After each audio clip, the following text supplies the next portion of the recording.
Halo Plesir Mania, berjumpa lagi dengan saya Sigit Trijatworo dalam Solo Ngangen nih.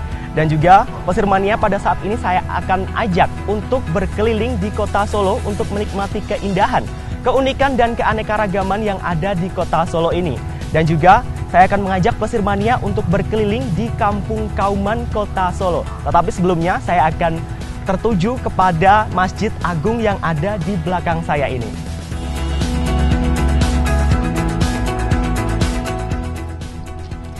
Kauman, begitu orang mengenalnya.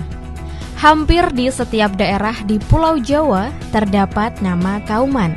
Salah satunya di kota Surakarta. Kampung Kauman di kota Bengawan memiliki cerita tersendiri dan sejarah kelahirannya mempunyai kisah yang panjang. Nama Kauman memiliki keterkaitan dengan keberadaan Keraton Kasunanan Surakarta. Keberadaan Kampung Kauman ini bersamaan dengan dibangunnya Masjid Agung Surakarta oleh Pakubuwono III pada tahun 1757. Masjid ini dibangun oleh raja sebagai bentuk kewajiban raja dalam memimpin rakyatnya. Setelah Masjid Agung dibangun, maka berfungsilah masjid itu sebagai pusat dakwah keraton. Keraton Surakarta merupakan kelanjutan kerajaan yang diawali dari Kerajaan Demak, kemudian pindah ke Pajang, Mataram Islam, Kartasura, dan kemudian Kasunanan Surakarta.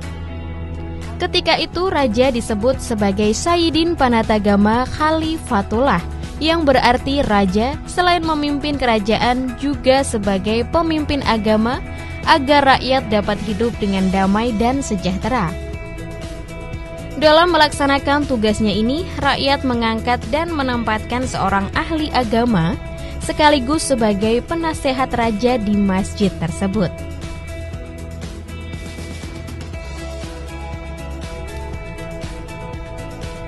Lahirnya Kampung Kauman dimulai dengan adanya penempatan abdi dalam pametakan yang bertugas dalam bidang keagamaan dan kemasjidan, yaitu Kanjeng Kiai Penghulu Muhammad Tohar Hadiningrat.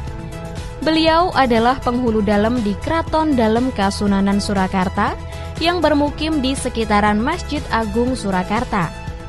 Penghulu tersebut membawahi tanah sekitar masjid yang warganya terdiri dari abdi dalam mutihan atau abdi dalam yang beragama Islam dan ulama sebagai pembantu tugas penghulu. Tanah di sekitaran masjid tersebut merupakan tanah pemberian dari Sunan Pakubuwono III dengan status tanah anggaduh atau tidak ada hak kepemilikan. Oleh Keraton Kasunanan Surakarta, tanah tersebut kemudian diberi nama Perkauman yang artinya tanah tempat tinggal para kaum dan kemudian menjadi Kauman.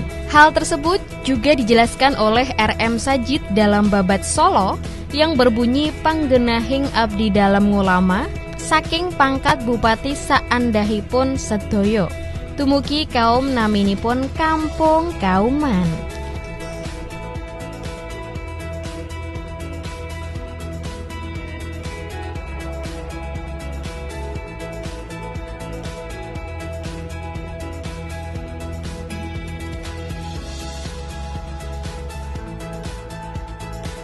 Ya, Plesir Mania, saat ini saya sudah berada di dalam Masjid Agung Kota Solo dan juga saya sudah duduk di depan menara Masjid Agung Kota Solo, di mana menara ini biasanya digunakan untuk mengumandangkan azan. Ya, Plesir Mania, setelah ini saya akan mengajak Plesir Mania untuk berjalan-jalan di Kampung Kauman Kota Solo. Jadi jangan kemana-mana, tetap ikuti saya hanya di Solo Ngangen nih.